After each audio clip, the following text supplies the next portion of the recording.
So very well welcome this afternoon to this seminar for Big Green Week. So we're looking at support and sustainability in business this afternoon. My name is Michelle Saunders. I'm Workplace Health Project Officer with the Kent and Medway Healthy Workplaces team. And I'm joined this afternoon by my colleague from the Climate Change, Katie Hargrave-Smith. Unfortunately, our speaker from KCC has been called away this afternoon, isn't able to join us. So I will be covering those slides for her. So do ask any questions throughout the session using the chat function. If you're not familiar with Teams, along the bar at the top there's a speech bubble that says chat. You can just click and type on that. Justine will be monitoring the chat for us and we'll read out your questions as we go along. But very warm welcome this afternoon. And we will be circulating our satisfaction survey at the end of the session, so do take some time to complete that. It's really helpful for us to know how you found these sessions so we can tweak them and improve them for the future. We've got our financial wellbeing in the workplace seminar coming up. Again, we'll share the link for that.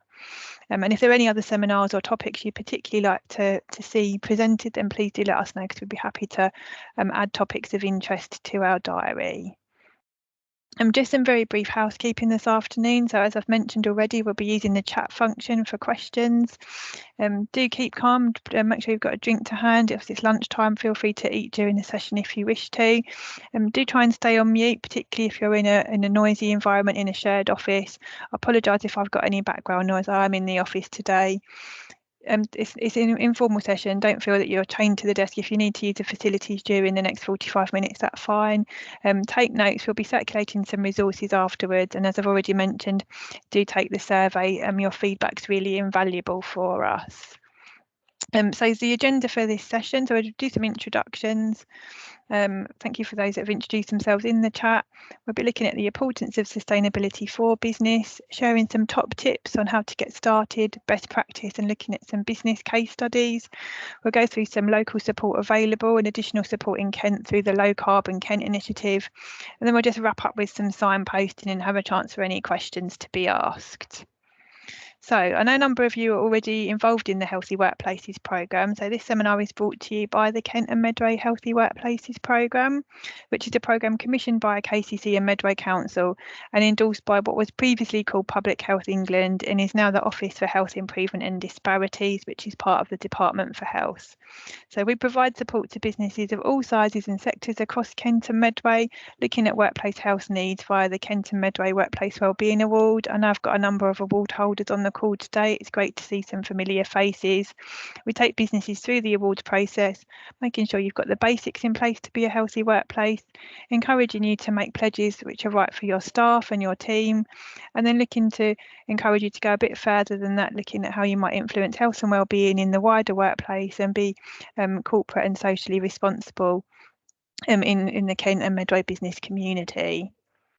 So just some examples of the support you can get through the programme if you're not already part of it. We have an allocation of mental health training for businesses, workplace health champions training, which is launching later this year. So your champions that look after workplace health can receive some additional training and support. And we run a number of workshops, such as this workshop we're doing today. We run a number of workshops on bespoke topics such as healthy eating, sleep, resilience, and moving more for your employees to come along to, so you can pass those health and wellbeing messages to them. We work with businesses also developing their policies, things like smoke-free, alcohol, stress and wellbeing. We have our members only access area for different resources to support you in putting initiatives together. And we send out our regular newsletter.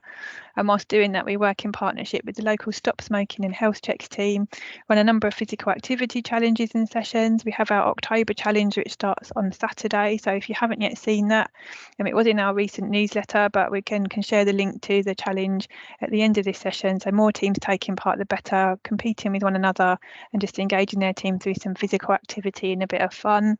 And we have our health kiosk, so you can rent the health kiosk for free for a month through the programme once you've completed your bronze award. You might wonder what link is there with sustainability on staff wellbeing, but there's actually a lot of evidence coming out about how the environment impacts our health and wellbeing.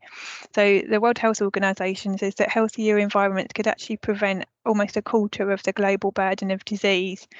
And you can see from the graphic here that climate change and air quality, water, air pollution, radiation, all those things do actually have an impact on our overall health. So where we're exposed to risk factors in our homes and workplaces and communities, that does impact our well-being.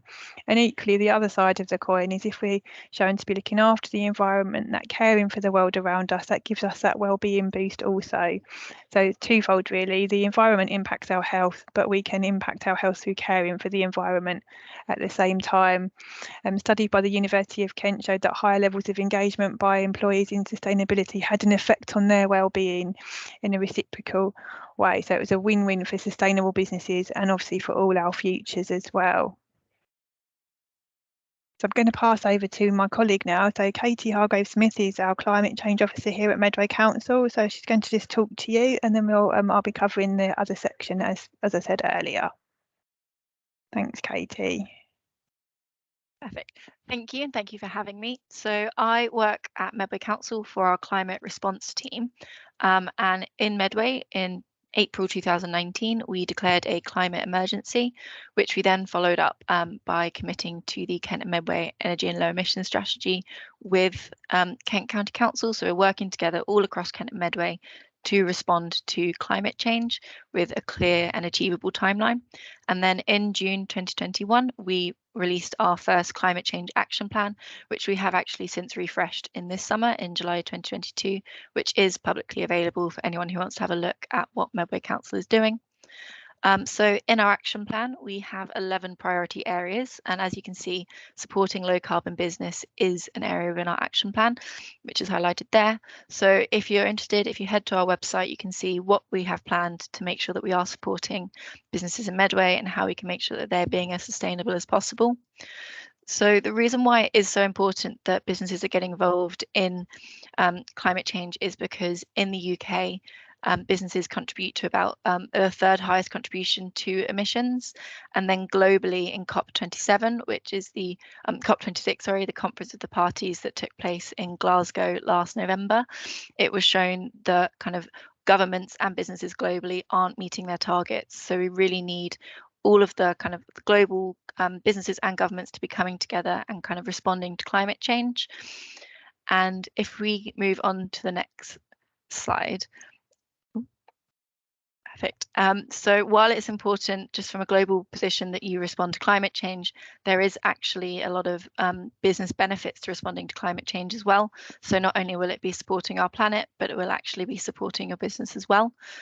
So some of the reasons that have been highlighted that are why it's positive for your business to respond to climate change is kind of the most obvious and the key one is reducing your energy bills.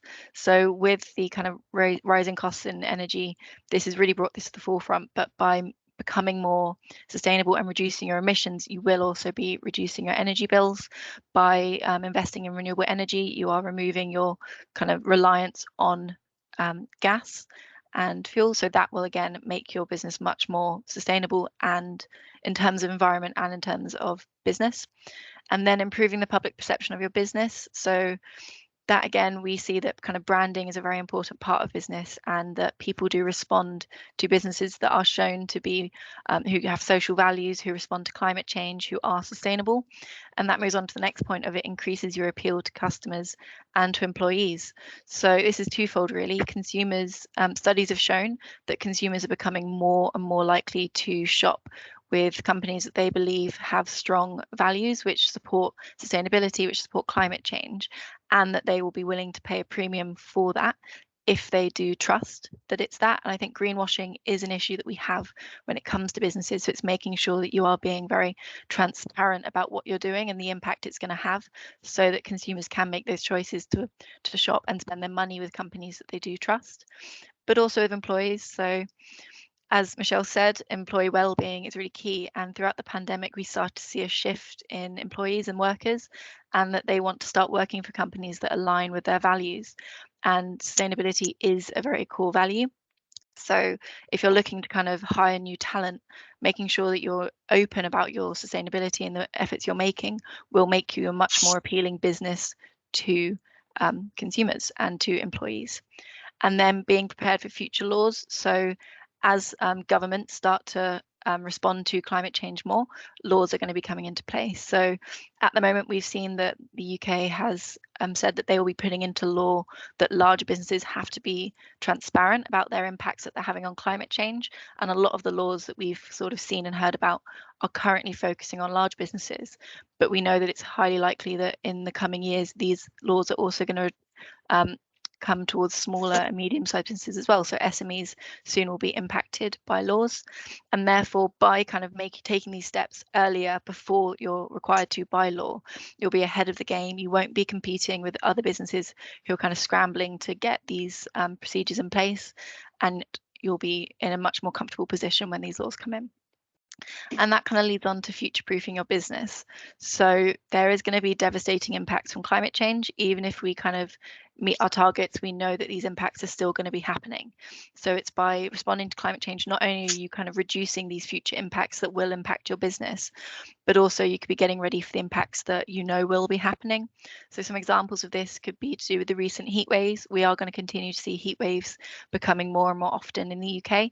So by making sure in your business that you provide shade, if you ever have any workers that are outdoors, and kind of relying on natural solutions that both preventing climate change from being as bad as it can be and providing kind of healthy workplaces for your workers. Floods are something else we're going to see more commonly in the UK. So kind of looking at where you sit within a floodplain, making sure that if you're doing any kind of new builds, that you're not doing something that will cause more floods, and by investing in natural solutions to these futures, that will kind of help future-proof your business from climate change, as well as responding to climate change and kind of mitigating the impacts it will have. So if you move on to the next slide, I know that all of this can sound very daunting. The idea of climate change, it's a very big topic. It is very scary, and it kind of seems that you have to do everything in one go, and that can prevent people getting involved when it is so big. So there is a very simple kind of structure that every business can take. Doesn't really matter what sector you're in. This is a very similar structure that us as a council have taken when we were forming our climate change action plan. So the first step to take really is to measure. Kind of understanding where you are and where you need to be is a really kind of key thing, because you don't want to start taking actions without really understanding what impact they're going to have. But also, if you take actions without measuring, you won't be able to tell people kind of what impact you've had, because you won't know. So working out your carbon emissions is really important. And as it says here, where possible, splitting your emissions into kind of scope 1, 2, and 3 emissions, which could sound like jargon to you at the moment, but really what that means is scope 1 or 2 are your direct impacts. So the energy you purchase, kind of any fuel that you use as a business, whereas scope 3 emissions are your kind of indirect emissions. So that could be through your contracts with others, through employee kind of their commute into work. So when it comes to it, most companies do start by looking just at their scope 1 or 2, and that is a completely acceptable thing to do when you're just starting out, is really looking at your direct emissions. And then as you kind of repeat this process in future years, bringing in those scope 3 emissions are really important, because that will help kind of have your impact on a wider way. And then identifying any of those environmental policies, looking at how you can put this into place.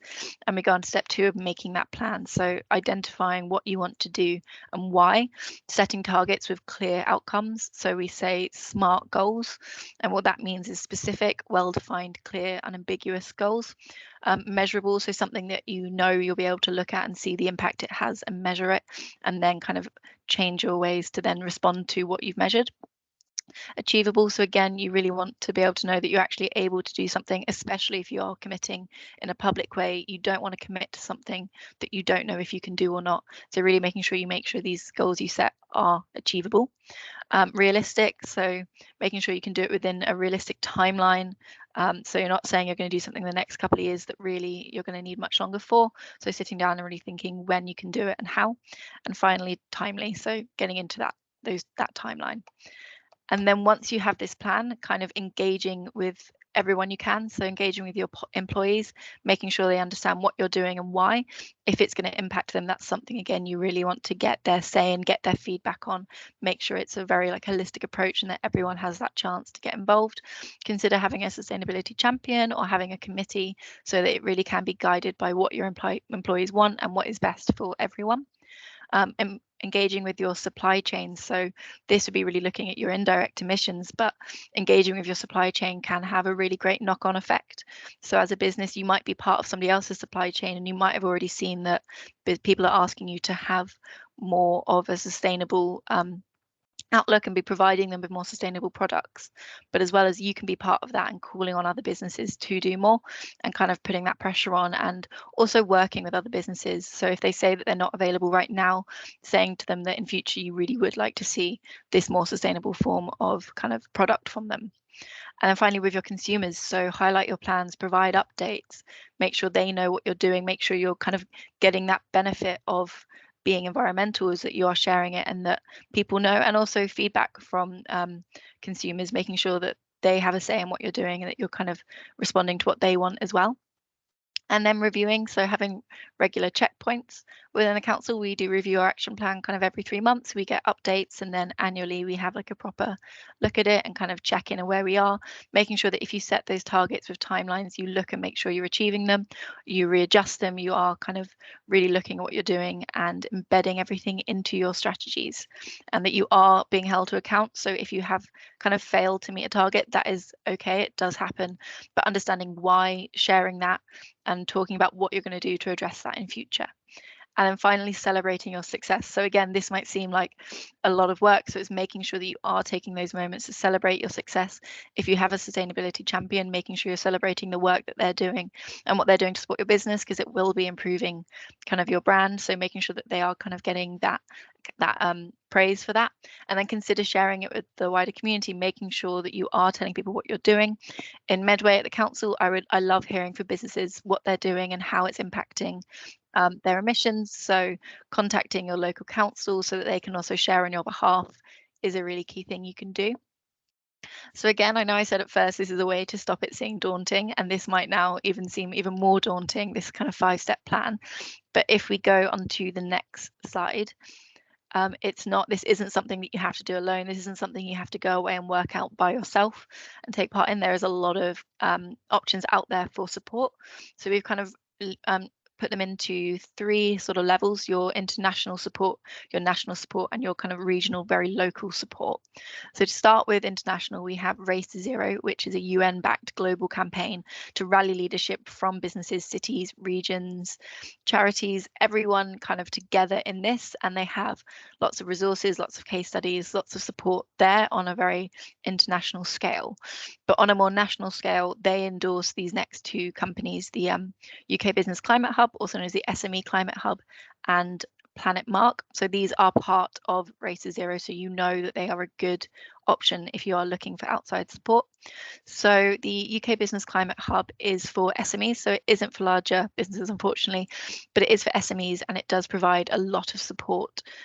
It's got tools to help you with your measuring, so rather than having to go away and measure your own emissions, you can actually use their tools to do that for you. It has a variety of different kind of toolkits and recommended actions for different sectors, and all that they ask is that you commit to halve your greenhouse gas emissions by 2030, to achieve net zero emissions before 2050, and to disclose your progress on a yearly basis. So as we said, that review bit, that where you review it, you are kind of sharing publicly how you're doing and your journey. And then for kind of larger businesses or any business, you've got Planet Mark. Now, this is a certification scheme, so that does mean there is a cost involved, but it's for any organisation across any sector looking to kind of get support and also share very widely. And certification does often mean that people trust you again. So with that greenwashing, certification makes people feel comfortable that they do know what you're doing and that it is very sustainable. And it has a 3-step process that is very similar to that 5-step one we just shared of measuring, engaging, and communicating. And they'll support you along that process, so you're not having to do it by yourself. And then at a local level, we've got Low Carbon Kent, which we're going to go on and hear more about shortly. We've got your local councils. Do get in touch with Medway Council or KCC to talk about the kind of support that's there. There are kind of different grants available, and we'll come on to those in a minute, but it is important to reach out to your local council to find out that support, and even just have a conversation to make sure you kind of understand climate change and what you should be doing. But I'll pass back over to Michelle now to go on to that local support. Thank you, Katie. And just before we move on to local support, I've got a little case study here. So it's lovely to have Fiona from Chatter Hygiene on the call today. I don't know if you wanted to unmute and say hello, Fiona. You don't have to. You can give us a wave. So Chatter Hygiene are a small family-owned washroom and hygiene specialist based in Rochester on the Medway City estate. And obviously working in waste management, collecting people's washroom waste. They've been really keen to do the right thing with that waste. So they've put things in place where they now recycle 90% of the waste they collect. At the same time, they've gone about reducing their energy and water use. They've invested in some equipment so they can recycle more of the waste by crushing aerosol cans and so on. And they're actually awarded accreditation to be a Thames Estuary visionary. So being a Thames Estuary visionary is for businesses based along the Thames Estuary, so sort of South Essex, East London and North Kent. And that demonstrates that they're a sustainable green business. So they've got that accreditation externally, which is great. And as well as doing all that, they've also become Platinum Workplace Wellbeing Award winners. So they've not only gone about looking after the environment, but they've been looking after their small team as well, encouraging their staff to give up smoking, get more active, eat healthily, and just support their mental well-being. So it's a really great example. And any climate change initiatives that you do put into place can also feed into your Workplace Wellbeing Award, and you'll receive a credits for your pledges under that as well. So just to highlight one really good example. I know there's lots more out there. There's a couple coming up in the wider area of Kent as well. So I just want to say thank you and well done to Fiona and her team there at Chatter. If anyone's got any questions specifically around how it worked for them and what they did, I know she'd be happy to have separate conversations with you after this call and share a bit more about the work that they've done. So unfortunately, Low Carbon Kent, Ellen wasn't able to join us today, so do bear with me. She's given me some very detailed notes and we've worked together before anyway. So if there are questions we can't answer, what we will do is we'll make a note of them and feed back the answers after the session today. So as Katie said earlier, Low Carbon Kent, that's our structured local support. So they give advice and support, training and grants for businesses in Kent and Medway. So not just for KCC, but for Medway also. So this is a range of the grants and support they've got available just at a glance. So you can see the different ones here, and we'll go into some of them in a bit more detail. Some of the other initiatives they include the Kent Revs electric van scheme. I know that Chatter Hygiene did trial one. A couple of other businesses in the Workplace Wellbeing Award have also trialled electric vans just to see if it's something that would work for them. So there's no commitment. You don't have to go out and buy an electric van and have a charger installed. You can get one through KCC's programme first to see if it's practical and to learn from that before you commit to purchasing one. And there's another Into Power scheme investing in green hydrogen. We're going to look at some of these other programs that we've got here, which are available and support with different elements of climate change and different projects that are running. So the first one is low case. So that stands for low carbon across Kent and the South East. And that's offering grants in most sectors in Kent, East Sussex or Essex. Typically, as it says here, up to £20,000, although capped at 5,000 if it's to do with buying a second-hand electric vehicle, and 10,000 for most projects. So obviously by contacting the team, they can discuss with you what it is you want to do and discuss what sort of level of funding might be available. So they will fund 40% of your project expenditure. So it's not funding the whole thing for you, but it is a big help, and it might help you invest a bit more in doing something that maybe is a bit out of reach otherwise. So for example, if your total project costs £10,000, you'll get up to £4,000 of funding. And the grant's there to help you put environmentally focused businesses with all different kinds of costs, energy efficient grants for other businesses, and to help you with the steps to environmental management training. So again, if you want to find out more, you can contact the team at Low Case Kent. We'll send out the links and the booklet afterwards. They'll help you complete the forms. They'll help you get quotes to ensure you get good value for money. And after approval, you can order and pay for the items. On proof of purchase, you'll get the grant back within 30 days, although Ellen does assure me it's usually much sooner. So it really does help get the best out of those resources for you to adopt eco-innovative and low-carbon solutions, and just to increase your resilience, profitability and competitiveness. So far, they've given out over £8 million to businesses in the southeast. So definitely lots of businesses have been accessing this funding. If you wanted to speak to other businesses that have accessed that funding and found out what they've done, again, Locase team will happily put you in touch and give you some examples of other things they've done. Just as an example, some of the things they've done have been improving sort of machinery and product design and development, improving energy efficient, such as LED lighting, insulation, heating machinery, or renewable energy systems. So it's really quite a broad spectrum of funding that you can apply for. It is for SMEs, and you must have less than £180,000 of public sector funding over 3 years. So unfortunately, it's not available for agricultural and some other industries, but again, the team can go through eligibility with you and double check that for you. One of the other funding streams I have is C-Care. So this is slightly less funding. Typically, you can get up to £1,500, but at 100% of the project value. So if you're doing a much smaller project, you can have that entirely funded, but the voucher must be used with one of the 8 approved providers. So this green voucher recovery scheme will help you to take advantage of some environmental advice and services. Businesses in Kent can apply for the voucher to implement a project which might help your sustainability, resilience, and even support economic recovery. So it could help with designing and supplying energy efficient measures, biodiversity solutions, perhaps help you to review and develop a supply of waste reduction interventions, for example, or look at some sustainable transport solutions. And also e-cargo bites and net zero transition planning. So if it's just sort of perhaps you're starting out with the thing and perhaps using Katie's 5-point plan, you're going to implement a couple of small changes, this might be a good option for you, rather than having to sort of fund a bigger project, and then you can build on it from there. I'm just going to stop sharing for a minute because there's a really good video from one of our case studies here. So this is for the Upcycle Your Waste project. So Elvis and Cress are a business based just outside of Faversham. I'm actually going to play a short video which really demonstrates what they've done with a waste product and how they've turned that into be part of the circular economy. So do just bear with me a moment. I'm just going to share a short video.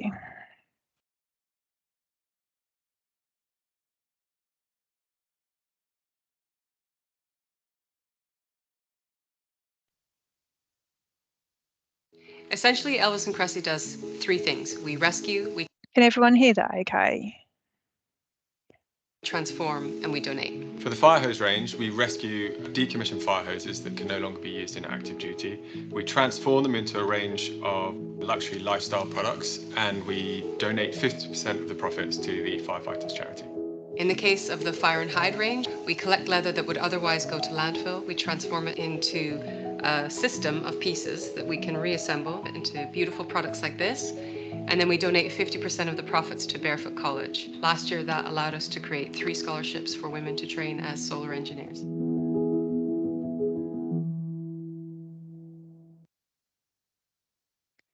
So I just thought that would say it much better than me reading out some information about them.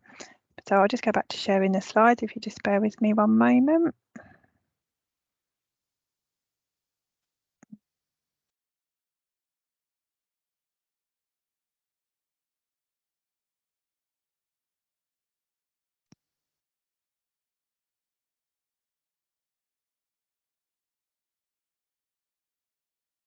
Yes, as you can say, Elvis and Chris actually it came about by a chance meeting that they met with the London Fire Brigade and found that they were just putting all their used hoses to landfill. So they developed a way in which this could be repurposed and to make into luxury bags. And since doing that, in the last 10 years, they've saved over 300,000 tonnes of hose waste going to landfill, which is fantastic. And as we saw in the video there, they're giving 50% of their profits to charity.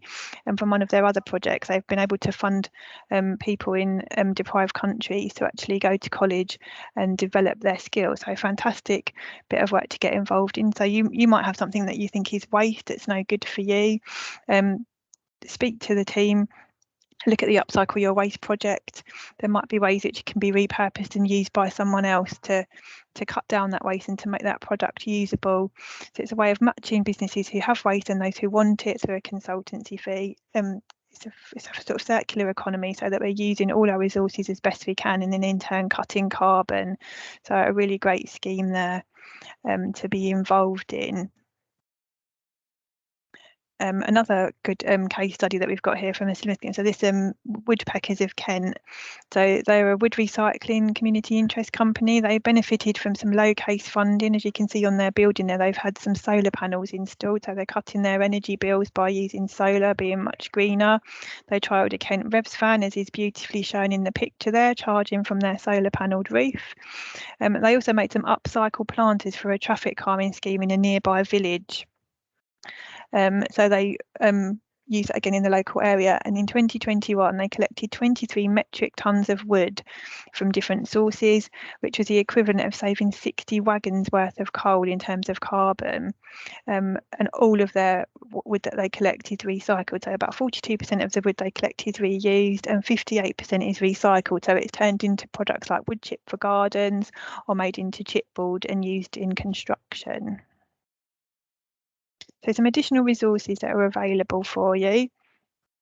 We'll send this out, so don't worry about remembering everything on the slide here, but just so there are lots of information, lots of resources out here. As Katie mentioned, Race to Zero, the SME Climate Hub, Planet Mark.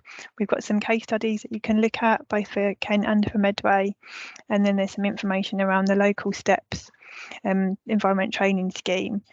So we will send this list out for you, so you can have a look at those resources in a bit more detail.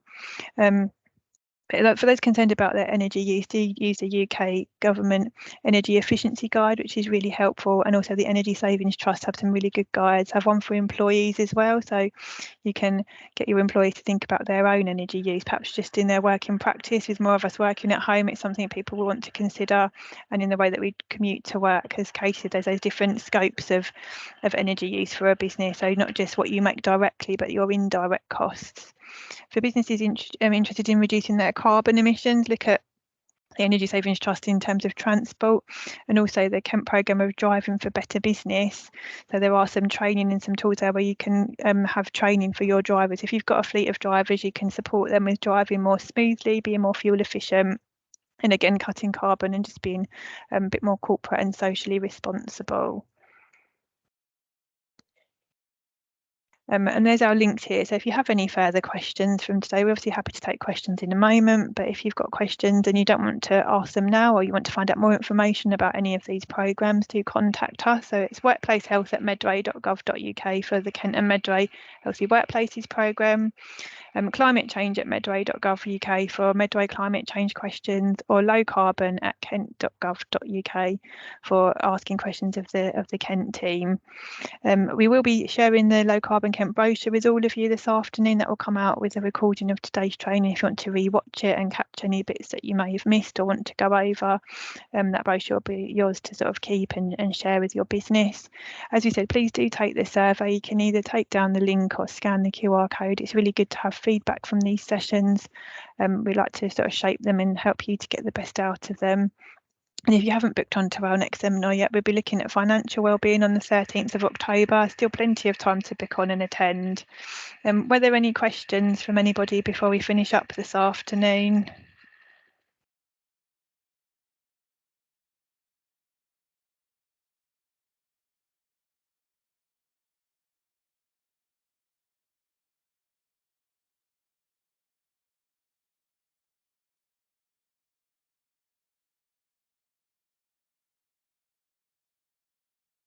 Are there any questions in the chat?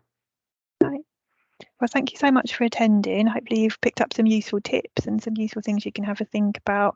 And by all means, do contact us if you've got further questions you want to ask or have a further discussion. But if you have no questions, you're free to go, enjoy your lunch or what's left of it. If you want to hang around for questions, that's absolutely fine as well. Thank you.